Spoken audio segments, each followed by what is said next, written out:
os 7 vícios que atrapalham o crescimento humano, o desenvolvimento humano, o amadurecimento do seu ser, o desenvolvimento da sua personalidade. Como assim, Vitor? Quer dizer que para todas as pessoas esses 7 vícios se enquadram? Sim, para todas as pessoas. Eu gosto de brincar dizendo que o ser humano ele não é tão criativo para fazer maldades diferentes. Pode ver que quando você faz uma coisa, parece, e quase sempre é, que é imitando alguém. E quando não é imitando, você nem sabe, mas às vezes alguém já fez aquilo, ou algo parecido, ou algo semelhante. Ou seja, esses 7 vícios servem para todos nós. E eu queria que você prestasse bem atenção em cada um deles. E que você percebesse o que você se identifica, o que você tem mais, o que você tem menos, o que você literalmente não tem e que bom que não tem, o que as pessoas que estão ao seu redor têm, quais as tendências seus filhos têm mais, seu marido, sua esposa, seu namorado, sua namorada, seu amigo, sua amiga. Todos nós, sem exceção, temos tendências a esses 7 vícios. Alguns mais, alguns menos, mas todos nós temos. E eles têm tudo a ver com aquela questão dos temperamentos, que eu venho aí de vez em quando pincelando, que vai ser temática de uma grande reflexão que vamos traçar na vida prática. Então veja bem, o primeiro vício que eu quero relatar para vocês é o vício da soberba. Esse vício da soberba, ele está relacionado literalmente ao quê? Ao orgulho excessivo, à arrogância, né? À vaidade. E aí, eu trago para você uma questão. Quem é que não é soberbo?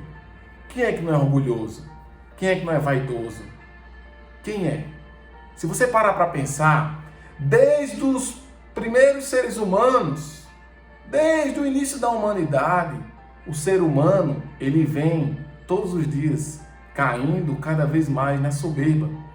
Se você olhar, por exemplo, o grande pecado de Adão e Eva, ele não tem nada a ver com questão de maçã, com serpente. Isso tudo ali, gente, que está no Gênesis, é uma metáfora para relatar que o homem pecou. E o homem ali pecou por causa do quê? Da soberba. Qual a soberba, Vitor? A soberba. Ele não aceitar ser humano e ele querer ser Deus. Quando a serpente diz, se você comer, seus olhos vão ficar abertos. Vocês verão tudo. Vocês vão ser como deuses. Esquece agora a Bíblia. Olha agora para a minha vida, olha agora para a sua vida. Perceba se, na maioria das vezes, a gente não quer ser como Deus. A gente é orgulhoso. A gente não aceita a correção. A gente não aceita a nossa esposa ou o nosso esposo dizer que a gente está errado. São pouquíssimas pessoas que têm o dom da humildade. A graça de escutar e de perceber que não é uma crítica construtiva. É palavra de alguém que te ama. É palavra de alguém que quer o teu melhor. É palavra de alguém que espera que você cresça, amadureça. Então, gente, a soberba, ela tem tomado de conta da gente de um modo gritante, a ponto da gente achar hoje que é independente. A gente achar hoje que é feliz e que não precisa de ninguém. Que a gente consegue tudo e todas as coisas, independente de quem esteja ao meu lado. Eu não preciso da ajuda de ninguém, eu não preciso da ajuda de meus pais, eu tenho que sair de perto de todo mundo, porque eu sozinho me basto. Eu sou um Deus. O próprio filósofo Friedrich Nietzsche, que está em muita alta hoje na população, quando ele vai determinar a categoria da morte de Deus, em seu livro A Gaia e a Ciência, ele chega a dizer assim: como Deus pode existir? Se Deus existir, eu não sou Deus. Ou seja, o problema da existência de Deus em Nietzsche, dentre tantas outras coisas que aqui eu não vou adentrar, é que ao afirmar que Deus existe, eu já me coloco como não sendo Deus. E hoje uma grande tendência da população é ser Deus da sua vida, Deus da sua história. Eu faço o que eu quero, eu mando em tudo que faço, eu não obedeço a ninguém, eu não escuto a ninguém, eu não quero saber a opinião de ninguém. O que eu decido é o que determina a minha vida. O que eu decido é o que todo mundo tem que cumprir. Ou seja, a soberba. Você se torna um Deus. E um Deus que não tem ouvidos para escutar. E é isso que tem destruído muitos relacionamentos. Quantas pessoas chegam para mim para dizer que tem que terminar o namoro, tem que se afastar dessa pessoa na amizade? Por quê? Porque essa pessoa não escuta. O dom da escuta, ele está cada vez mais difícil. O dom de escutar o outro está cada vez mais complicado. Cada vez mais impossível de encontrar alguém que escute. Por que vocês acham que a cada dia que passa, crescem muitas pessoas precisando de psicólogos? E que bom que estão precisando. E que bom que estão se atentando para essa necessidade. Muitas pessoas precisando de psiquiatras. Muitas pessoas precisando de psicanalistas, de filósofos clínicos. Muitas pessoas que até vão à confissão com um padre. Muitas vezes somente pela solidão. Eu conheço uma psiquiatra muito famosa que ela me disse assim: Vitor, eu não faço quase nada a não ser escutar. Porque eu sei de medicina, eu uso tão pouco que eu fico pensando, nossa, eu estudei tanto. Mas as pessoas parecem só querem ali aquela meia hora, aquela 1 hora para jogar tudo para fora, porque já não aguentam, não encontram mais no amigo, no filho, no pai, na mãe. O quê? Uma pessoa aberta a escutar. Por quê, gente? Porque a soberba tem crescido, tem crescido. Mas eu tenho uma coisa para dizer para você. Você não é muito não, tá? Lembra disso. Você não é muito. Deixa eu te dizer uma coisa. Nós estamos passando por uma pandemia, não é? Muitas pessoas estão morrendo. Muitas pessoas estão indo à UTI. E por que eu estou dizendo a você que você não é muito? Porque é um vírus tão invisível, tão pequenininho, né? Ninguém consegue ver, ninguém consegue dominar, ninguém consegue ainda matar esse danado. Ele está matando a gente que é tanta coisa, a gente que é tão inteligente, a gente que sabe de tanta coisa, está morrendo por causa de um negocinho invisível. Pense nisso. Pense se você tem aberto essa dimensão da escuta ou se você é uma pessoa fechada que acha que você é dono de si, dono da verdade. E aí lembra de uma frase que Santo Agostinho falou e eu quero trazer para você nesse dia. A soberba, ela exila o homem de si mesmo. A humildade devolve a sua intimidade. Tão má é a soberba que converteu o anjo em demônio. O que é a soberba? É converter o anjo em demônio. Uma pessoa, um ser tão bom que por ser fechado à escuta se torna tão mau.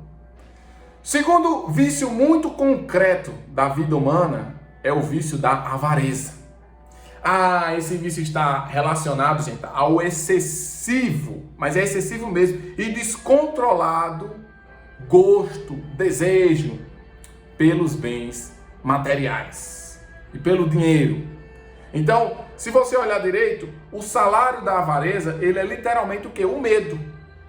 Você vê que tem pessoas que elas estão crescendo cada vez mais, crescendo financeiramente, mas percebam, parece que elas não conseguem diminuir o ritmo do trabalho. Ora, você não está ganhando tanto, porque você não diminui o ritmo do trabalho agora para luxar, para curtir, para aproveitar os seus filhos, a sua esposa. São poucas as pessoas que conseguem administrar isso. De crescer financeiramente, mas ter tempo para estar com os que você ama. E aproveitar do dinheiro que é correto você ganhar honestamente. E curtir com esse dinheiro honestamente também. E ajudar pessoas que não têm. Mas percebam, a maioria das pessoas que estão crescendo, gente, elas parecem que não conseguem voltar. E dizer assim, nossa, eu já ganhei tanto dinheiro que agora eu vou diminuir e vou viver tranquilamente. Por quê? Somente a avareza tem a ver com o dinheiro dos 7 vícios. Somente. Por quê? Nós vemos hoje as pessoas que elas estão num nível de crescimento tão grande financeiramente que o interior delas não conseguem, parece, acompanhar. Sabe? Quando você está crescendo assim, muito financeiramente, mas parece que o interior está diminuindo. É quando você olha para o seu filho, e eu conheço pessoas que já disseram isso, olha para o seu filho e diz assim, você quer o que no Natal? Papai pode te dar tudo. Eu tenho dinheiro para dar tudo a meu filho no Natal. E teu filho diz assim, eu não quero presente, eu quero presença. Sabe o que é? Aquelas pessoas que estão enricando, né? Trabalham tanto para enricar e não tem tempo nem sequer de participar do aniversário do filho de 3 anos com os coleguinhas. Sabe? E tem muitas pessoas assim. Olha, eu estou vendo aí na internet e estou muito feliz com isso. Um grande número de jovens querendo entrar no marketing digital. Se vocês olharem, o que mais cresce hoje até na questão de mídia, né, de comércio, hoje em geral, é o marketing digital. Muitas pessoas estão querendo crescer, porque o marketing digital está gerando um bom rendimento, coisa que o CLT não gera e tal. Que bom, eu estou muito feliz porque as pessoas estão abrindo o olho para essa realidade. Mas é notório, e muito notório, como essas pessoas elas estão cansadas porque não estão conseguindo viver. E olha, eu não posso ir muito longe. Eu quero dizer uma coisa bem prática da avareza. Quantas pessoas deixaram de casar agora na pandemia? Porque eu casei na pandemia, tá? Quantas pessoas deixaram de casar na pandemia em 2020? Colocaram o casamento para 2021, por quê? Para que o casamento tenha luz, fogos, muitas coisas para chamar a atenção. Para que mostre para o mundo que você pode, que você é capaz, que você tem dinheiro. A avareza pelos bens materiais, pelas fotos, por tudo aquilo que o casamento proporciona. E agora elas estão vendo que o cenário está pior. E que possivelmente vão ter que cancelar novamente o casamento. Vão ter que remarcar novamente o casamento. Nada contra quem sonha em ter um casamento lindo e maravilhoso. O meu foi lindo e maravilhoso nas condições que nós tínhamos. Mas começa a perguntar a Deus se Ele quer tudo isso que você está querendo. Se não está sendo muita avareza sua. Ou se não for, que bom, espera, tal, direitinho. Mas será que não está sendo muita avareza? Será que o sacramento matrimonial está sendo realmente o centro desse dia festivo e alegre que vai acontecer na sua vida? Ou será que sua preocupação está em outras coisas? A avareza, se eu pudesse aqui, passava horas falando sobre a avareza em nossas vidas. Ela está em quase tudo. E aí, Santo Agostinho diz o quê? A avareza não é o vício do ouro, do dinheiro, do carro, da casa, mas do homem que ama desordenadamente o ouro. Então o problema, gente, não está no bem material. O problema está nesse amor errado que você coloca no bem material. Se você ainda não assistiu o vídeo dos amores, clica aí, tem um vídeo dos amores aí no canal. Você pode assistir e aprender um pouco como amar cada coisa. Isso também está ligado à avareza. Bom, o terceiro vício, o terceiro problema que eu posso relatar para vocês é o quê? É a inveja. A inveja. A inveja, gente, é o quê? É a tristeza. É a tristeza pela felicidade do outro. Já prestaram atenção nesse trocadilho? A inveja é literalmente a tristeza em ver os outros felizes. Sabe quando você tem um amigo que comprou um carro que você queria ter? Ele está tão feliz porque tem um carro e você está o quê? Está triste porque você não tem. Nossa, eu queria que você percebesse que a inveja, os grandes pensadores do passado, eles diziam que a inveja é como se fosse a lei da gravidade que puxa o homem para baixo. A lei da gravidade que puxa o homem para baixo. Por quê? Porque quando você olha para uma pessoa invejosa, reclamando, falando da coisa que alguém tem e tal, você pode ver, essa pessoa ela está triste. E o pior de tudo, a inveja deixa a pessoa cega. Porque literalmente, invejar é ignorar tudo que você tem. Ficar cego e só ter olhos para o que os outros têm. Daí Santo Agostinho diz pra gente que a inveja é a filha e escrava do orgulho. E por esses dois vícios, né, inveja e orgulho, o demônio é o que é. Ele foi o quê? Invejoso, teve inveja de Deus. Ele foi o quê? Orgulhoso, eu já falei lá na soberba. E ele foi o quê? O demônio.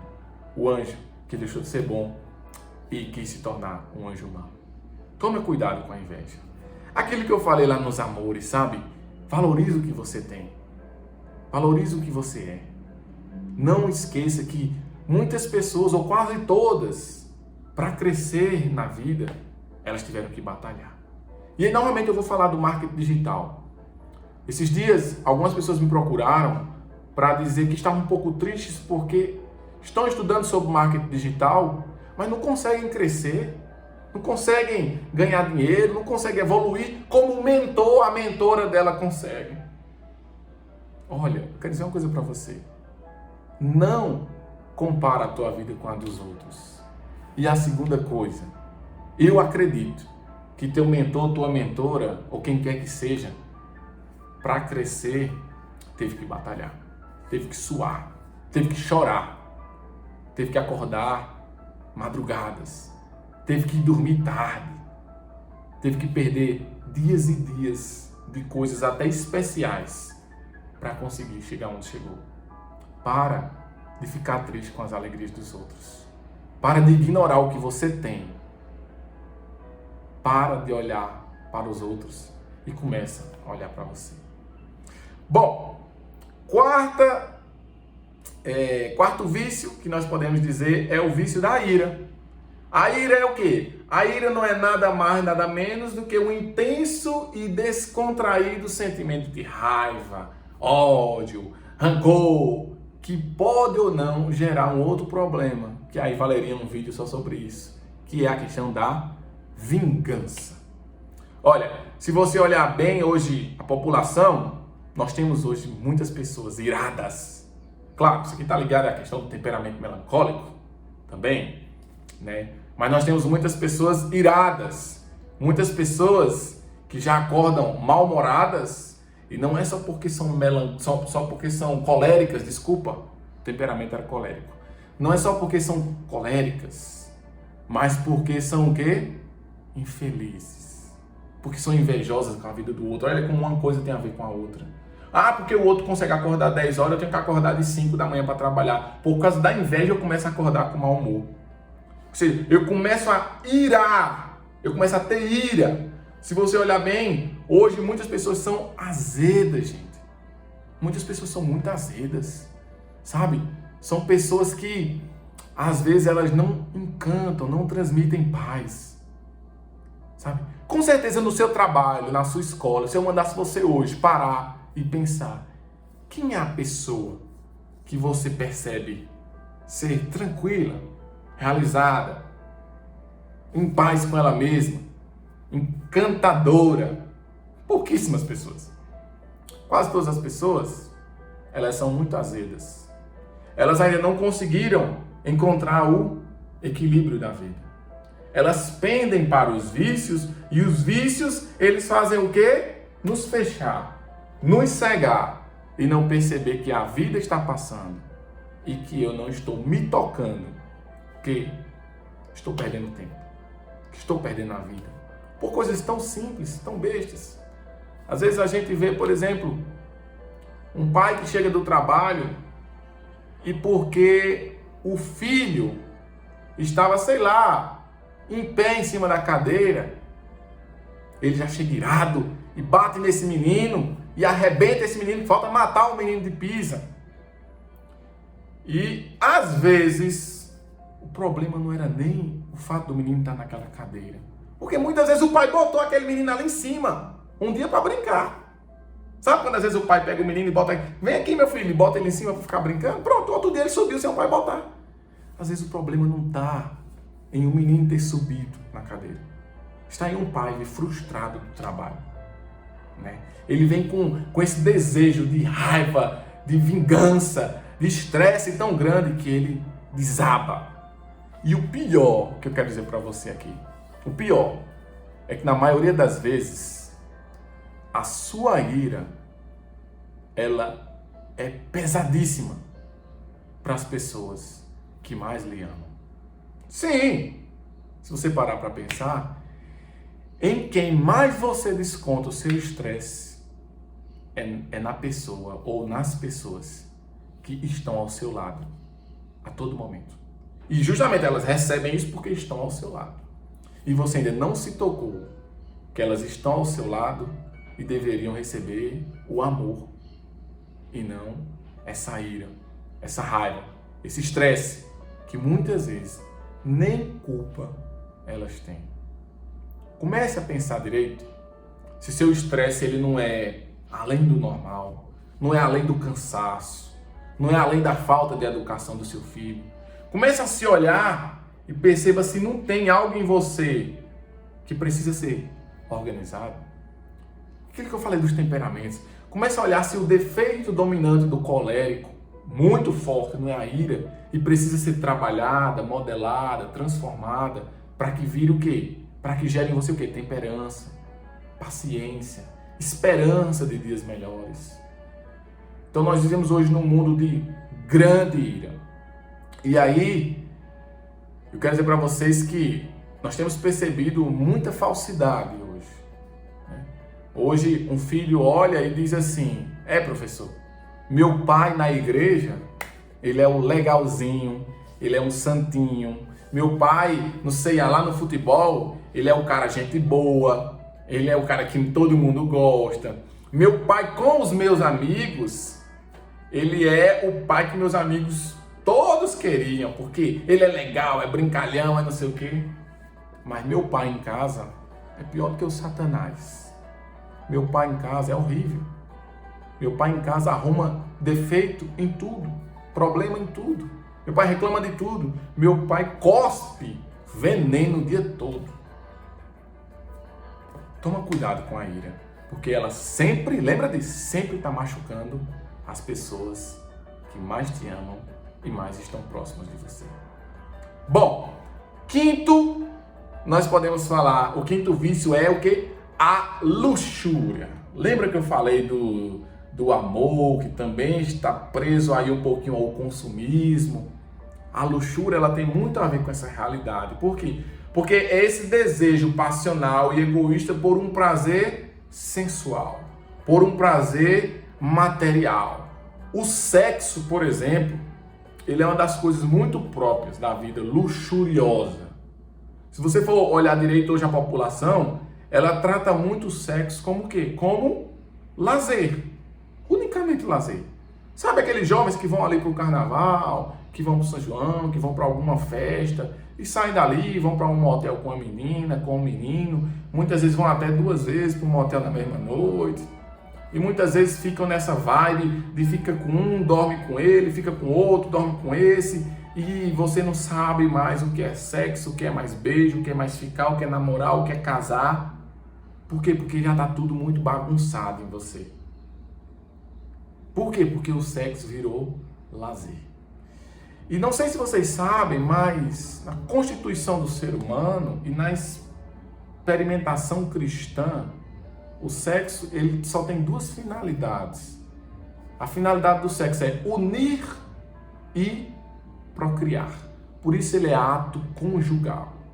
Ele é ato conjugal e não somente relação sexual, como ensina a mídia. Então, une e procria. Se você for olhar direito, o sexo ele tem a ver com criança, com geração. É tanto que se você fizer com a pessoa errada, na hora errada, sem o devido cuidado, sem o devido observação dos dias e tal, você engravida. Então, o fim dele próprio já é este. A não ser quando você tem algum problema e precisa de um tratamento, mas o fim dele já é este. Então, o que é que está acontecendo? Se o fim é geração, é unir e procriar, é geração, e a geração ela perpetua na história, as pessoas ainda não perceberam. O sexo está ao contrário. O sexo não está pensando mais em geração. O sexo está pensando o quê? Em lazer, em prazer, em usar, em se alegrar, em curtir, em sentir o clímax, gozo. Tudo isso é muito legal. Mas, se você fica fazendo isso, você vai se tornando o quê? Uma pessoa somente luxuriosa. Uma pessoa que ela ainda não percebeu que ela é egoísta e que o prazer sensual está dominando você. Às vezes o prazer sensual e muitas outras coisas, eu falei aqui do sexo, mas eu podia passar horas e horas falando sobre a luxúria. Ela está muito presente na nossa vida. Nós somos muito luxuriosos. E aí, gente, ainda sobre a ira, Santo Agostinho dizia: a ira gera o ódio. E o ódio nascem a dor e o medo. Eu tinha esquecido de falar. Na luxúria, Santo Agostinho disse que não é o vício da beleza a luxúria. Não é o vício da beleza, nada disso. Mas o da lama, que ama perversamente os prazeres corporais. O prazer corporal, ele não é ruim. O problema é como diz Santo Agostinho, quando você ama perversamente. Quando você torna esse prazer perverso. Sexto, penúltimo vício é o vício da gula. O vício da gula, por quê? Porque o vício da gula, ele também está relacionado ao egoísmo, mano. É você querer ter sempre mais. É você querer sempre estar cobiçando as outras coisas. É você não se tocar que você está indo para o caminho errado. É você perceber que a sua vida ela está tomando outro rumo e você não está percebendo por causa da gula. Eu vou dar um exemplo. Eu falei aqui das questões sexuais todas, jovens que se perdem nesse mundo da prostituição, praticamente falando, não é prostituição. O mundo das relações sexuais. O que é que acontece, gente? A gula é uma busca desenfreada pela comida, pela bebida, por tudo isso.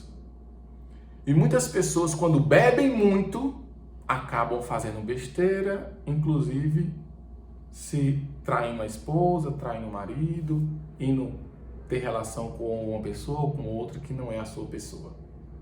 Tá vendo como a gula pela bebida acaba gerando um problema da luxúria, problema do sexo desenfreado?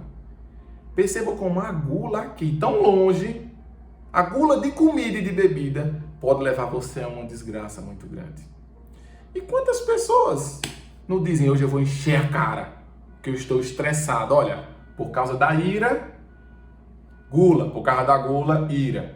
Uma coisa tem a ver com a outra. Por isso que eu digo, gente, esses 7 vícios estão em todos nós.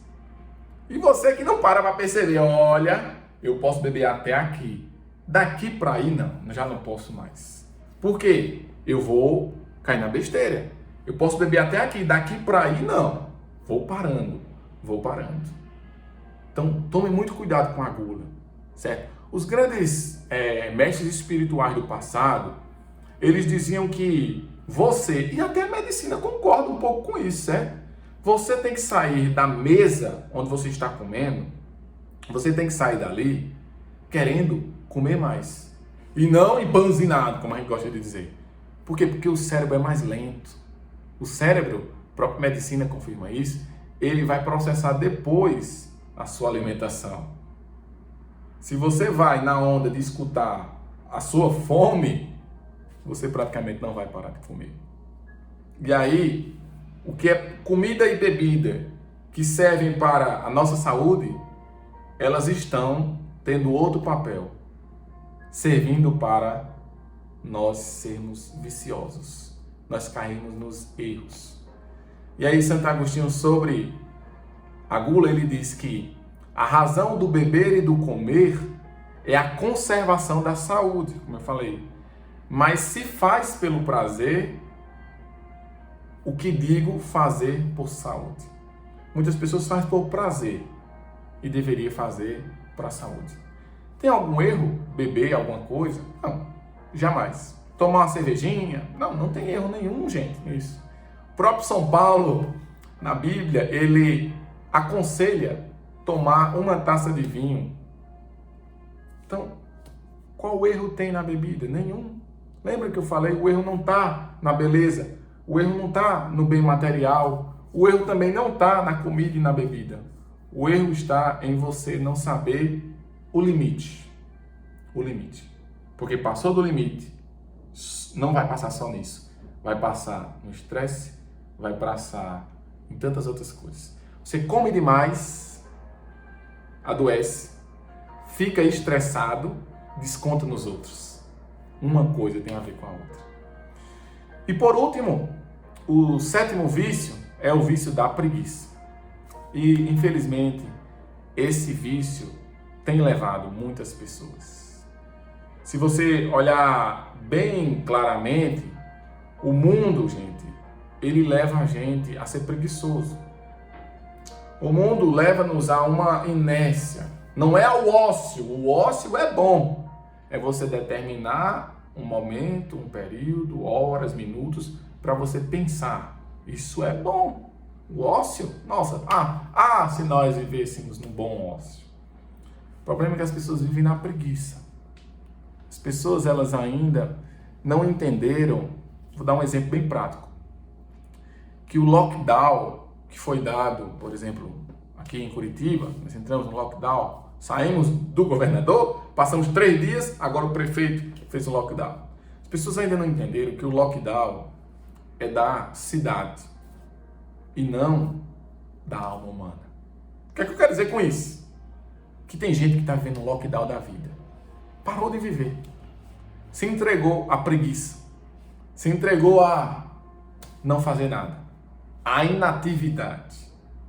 Se você percebesse o quanto você poderia fazer nessa pandemia, nos seus momentos em casa, até com o seu celular, quantos cursos bons, um idioma que você pode aprender diferente. Mas nós temos caídos literalmente numa preguiça geral. Isso é preguiça espiritual, isso é preguiça até amorosa. Quantos casais eu conheço que falam que não tem mais incentivo nenhum pelo outro, que não tem mais demonstração de carinho, que completam anos e anos de relacionamento e não tem coragem de fazer um jantar em casa, assistir um filme, não tem criatividade para nada, não tem criatividade para essas coisas. Por quê? É preguiça. Nós estamos cansados. O tempo todo as pessoas estão cansadas, fadigadas. E aí o interessante é como eu gosto de brincar, né? Os alunos estavam cansados do colégio, querendo ficar em casa. Agora estão cansados de casa, querendo ir para o colégio. Tá vendo como o problema, gente, não está em casa, colégio, trabalho, igreja, futebol. Não tá. O problema não está na coisa. O problema está em você, que não tem ordenamento da vida. Você que ainda não aprendeu que esses vícios estão nos destruindo. Agora, Santo Agostinho diz pra gente que a preguiça parece desejar apenas o descanso. Mas que descanso há fora do Senhor? E aí, se você quer descansar, eu digo para você, no céu você terá o tempo todo para isso. Aqui na terra é hora de viver, é hora de estar em atividade, é hora de não parar. Quero dizer para você que muitas pessoas relatam não ter tempo para as coisas.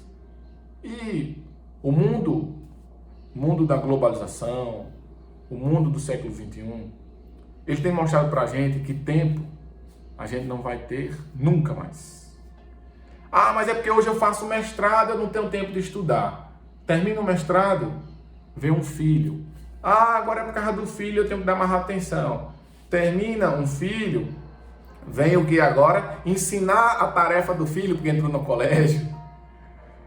Porque agora meu filho está indo para o colégio, eu tenho que ensinar para ele. Aí vem o quê? Uma novidade da vida, sua esposa adoece e você tem que dar atenção, ela fica de cama alguns meses, sofre um acidente. Gente, tempo você nunca terá. Então queira viver. Queira viver. Analise esses 7 vícios na sua vida. Analise. Perceba como um chama o outro. E como eles todos ora mais forte, ora mais fracos. Estão fazendo o quê? Quem sabe até te enricando financeiramente com teu sucesso, mas eles estão o quê? Te diminuindo emocionalmente. E eu queria terminar esse vídeo justamente dizendo que esses 7 vícios, eu denominei vícios, eles são chamados na teologia cristã de 7 pecados capitais. Então perceba que um leva ao outro e outros te levam para um só caminho, a não realização da sua vida. Que esse vídeo chegue a todas as pessoas, que cada pessoa possa olhar o que mais se assemelha a mim, a você, a meu marido, a meu filho, para que a gente possa tentar transformar, moldar com humildade, com sinceridade. E como dizia um grande amigo, a verdade sempre dita na caridade. Isso transforma, isso ajuda, isso faz com que as pessoas tenham cada vez mais um desejo de escutar e de mudar. Muitas vezes alguém não te escuta porque tu é irado. Se você tomar essa regra de vida agora, verdade dita, mas na caridade, quem sabe essas duas coisas não entrem mais fácil no ouvido das pessoas. Que eu tenha dito nesse vídeo umas verdades na caridade. E que você possa, depois desse vídeo, compartilhar, curtir, comentar, passar para frente, porque o mundo precisa entender que 7 vícios destroem todo ser humano. Grande abraço, Deus abençoe todos vocês.